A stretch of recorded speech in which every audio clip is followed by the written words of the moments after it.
I prided myself on being a devoted father for securing a house for my daughter.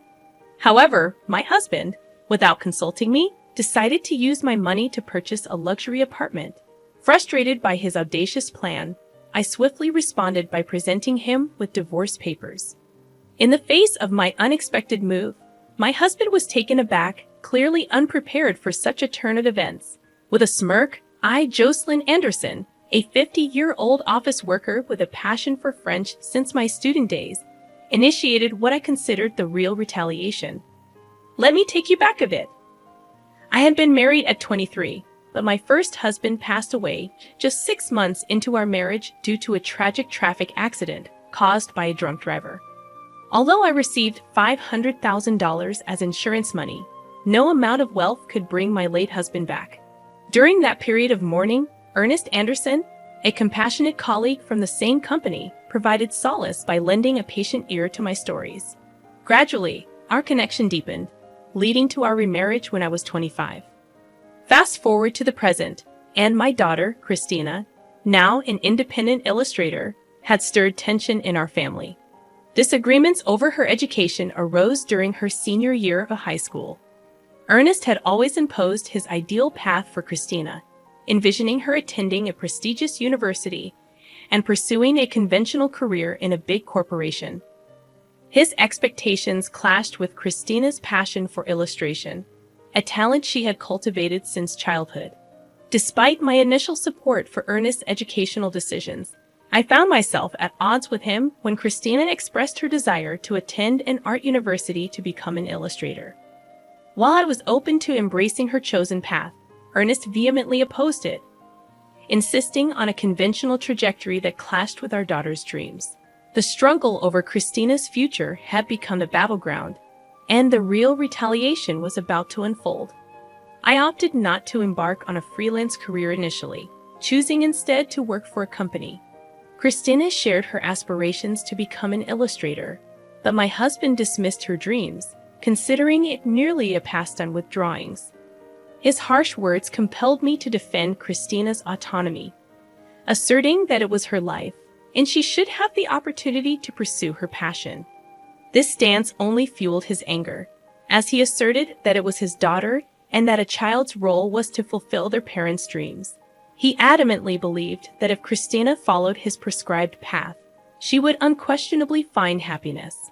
I was taken aback by his biased views, hoping he would eventually understand and support our daughter's choices. Unfortunately, my optimism was misplaced, leading to a deep rift between us. Despite my financial support for Christina's education and living expenses, Ernest remained dissatisfied, continually expressing his discontent.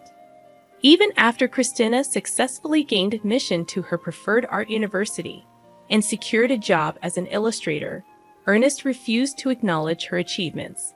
His complaints persisted, questioning the worth of the money spent on tutoring and labeling her a failure. Christina, resilient in her pursuit, worked energetically, occasionally sacrificing weekends and sleep for her craft. However, Ernest's attitude towards her job remained unchanged. Moreover, he became harsher towards me for supporting Christina, criticizing everyday aspects of our household. Realizing this was his true nature, I found staying at home increasingly painful. Fortunately, our work roles in different departments at the same company spared me from daily confrontations. Yet, amidst this strained dynamic, Ernest surprisingly declared his intention to buy Christina a luxury apartment, citing her importance as his daughter. Despite his apparent disdain for her career choice, this sudden change in attitude raised suspicions, prompting me to question his motives. Doubts crept into my mind about whether Ernest even had the financial means to purchase a luxury apartment. Observing my reaction, he coldly smirked and disclosed his plan, stating that I would be the one footing the bill. Shocked, I protested, urging him not to make such decisions without consulting me.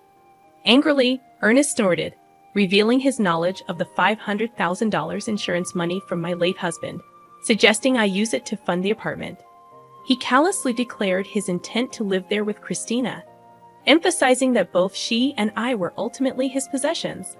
Fueled by a fierce anger, I could not fathom his vindictive scheme and the audacity to exploit crucial insurance money for such a purpose. In response, I retaliated without mercy, presenting him with divorce papers.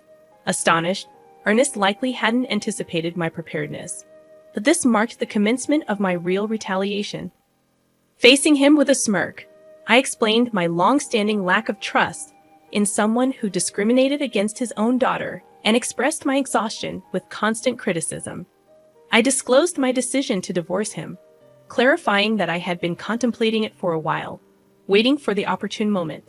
Seizing on his earlier mention of divorce, I handed him the papers, urging him to file quickly if he desired freedom. Initially dismissing it as a joke, Ernest reacted angrily when confronted with the reality of divorce. My anger peaked as he attempted to downplay the situation. Unperturbed, I insisted he accept the divorce papers, emphasizing the incomprehensible principles behind his actions. Threatening legal consultation, Ernest reluctantly received the papers, still claiming it was all a jest. Concerned about potential retaliation, I swiftly left the house, submitting the divorce papers to the city court. I promptly informed Christina about the outrageous behavior, and she too expressed fury. She condemned her father's actions and offered solace, suggesting that I stay at her apartment for a while. So, I made the decision to spend the night at Christina's place. That evening, we delved into discussions, meticulously planning our next moves against Ernest. About a week later, on holiday, Christina and I paid a visit to Ernest's house, the place I had called home until just a week prior, now feeling like a distant stranger's abode. Upon ringing the doorbell, Ernest swiftly emerged, adopting a condescending gaze as he questioned our purpose. He arrogantly assumed we had come to apologize for everything. Despite the infuriating condescension, I suppressed my anger and spoke in a meek, apologetic tone, claiming that I had indeed come to apologize for my wrongdoings. Christina, playing the role of a repentant daughter, echoed my sentiments. Oblivious to the theatrics, Ernest appeared genuinely pleased, believing we had come to our senses. However, his curiosity was piqued when he noticed the bags we carried, bags so full they were on the verge of bursting, tied up tightly to conceal their contents. From one of the bags, I extracted a bundle of actual $10,000 bills. Expressing remorse for my actions, I offered him some of my late husband's insurance money, urging him to use it to live in the luxury apartment with Christina. I mentioned the $500,000 total and asked him to keep it safe. Ernest's eyes gleamed at the sight of the money, and he eagerly agreed to safeguard it. He led us into the house without hesitation. Despite having left just a week earlier, the place was in disarray, with laundry and garbage scattered about. Suppressing laughter, I imagined Ernest's struggle to maintain the house on his own. Christina and I placed the bag's contents into the safe, excluding the $10,000 bundle. Fortunately, when Ernest went to the kitchen to make coffee, he remained oblivious to our actions. After returning to Christina's apartment, I grabbed the bags and left for a new place on my own. Christina bid me farewell with a smile, assuring me she would contact me once she was settled. 2 days later, while I was peacefully asleep in my new residence, Ernest called, inquiring about the $500,000. I chuckled heartily, realizing that he had taken longer than expected to notice. Ernest had fallen for our trap. The bags mostly contained just newspapers, cleverly arranged to create the illusion of holding $500,000. I had only prepared $110,000 from the bank to make Ernest believe my ruse. After depositing that money back into my account, it was no longer in my possession. If Ernest had probed further and asked to see inside the bags, I intended to reveal the truth, asserting that such an incredible deal couldn't possibly be genuine. However, deceived by just the $10,000, Ernest had been completely fooled. I had only prepared $110,000 from the bank to make Ernest believe me. After depositing that money back into my account, it was no longer in my possession. If Ernest had probed further and asked to see inside the bags, I intended to reveal the truth, asserting that such an incredible deal couldn't possibly be genuine. However, deceived by just the $10,000, Ernest had been completely fooled. Until now, you did terrible things to Christina and me, so I thought it was only fair to retaliate like this. If you want to resent someone, resent your past self, not me, I calmly stated. Ernest, looking troubled, began to plead, admitting his faults and asking me to return. Shocked by his selfish reasoning, I firmly rejected his proposal. I'm not an ATM or your housekeeper. You're an adult, handle it yourself. Besides, I'm in France now. This isn't just a vacation, it's an overseas transfer for work. I decided to divorce you and start a new life abroad. I revealed, explaining my decision to pursue my dreams and escape from him. Ernest, perplexed by the news, questioned why I hadn't informed him earlier. I dismissed his query, stating that we were practically strangers now, working in different departments. Furthermore, I revealed that Christina would contact him the next day through a messaging app. The following day, amidst the early hours due to the time difference, I initiated a video call through the messaging app with Ernest and Christina. Christina began expressing her sentiments, reminiscing about her childhood adoration for Ernest, but quickly transitioning to her current disdain. You completely dismissed my career choice. That's when I saw your true nature. You just wanted to control me. There was no love. Now, I hate you and never want to see you again. This call is the last time we'll speak. I'm cutting ties, Christina declared firmly, leaving Ernest visibly distressed. Unexpectedly calm, Ernest pleaded for her understanding, seemingly assuming Christina would always adore him. However, Christina remained resolute, urging him to reflect on his actions. She then informed him that she had moved, advising him not to attempt to locate her new address through investigators or any other means. Adding to her announcement, I informed Ernest that I had informed his workplace, relatives, and parents about the reasons for our divorce, ensuring transparency about our decision. With that, the call concluded, leaving Ernest to reflect on the consequences of his actions.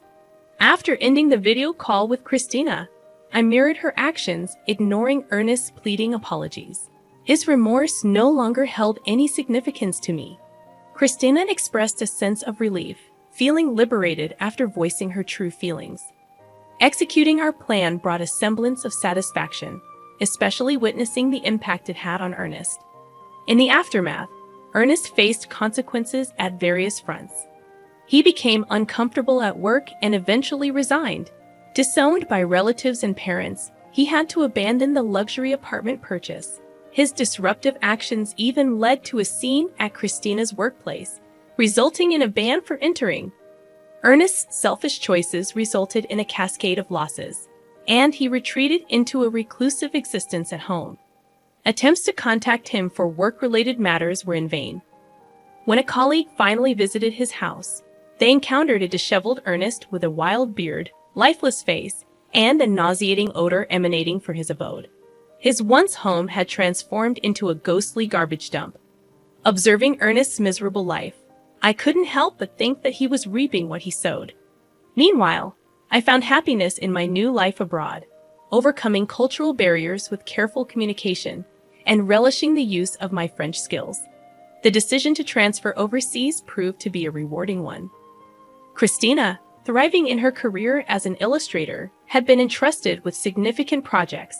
In our phone conversations, she conveyed her satisfaction, emphasizing the joy of pursuing her passion. As a parent, witnessing my daughter shine in her chosen path brought immense gratification. Despite the challenges and adversities, both Christina and I emerged from the ordeal, radiant and fulfilled in our respective lives. The journey, though tumultuous, affirmed that we had made the right choices, and the pursuit of our dreams had led to a brighter and more gratifying existence.